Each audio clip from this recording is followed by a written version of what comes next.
Hey guys, in today's video, I will show you how to use Git in Visual Studio Code and install it. First of all, you need to have a GitHub account created and then we will open a new one. We go over here and we'll create a nice one,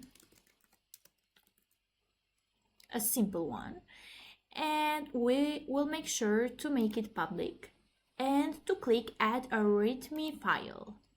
After that, we will click on the bottom, create this one. So, as we can see, it's already created. Then we go in the Visual Studio Code over here, and once we had this one, we'll copy the link and paste it over here in Visual Studio Code.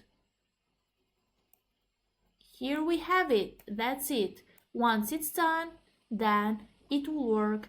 If this video has helped you, please click on like and subscribe button so we can see you in our next video. Thank you.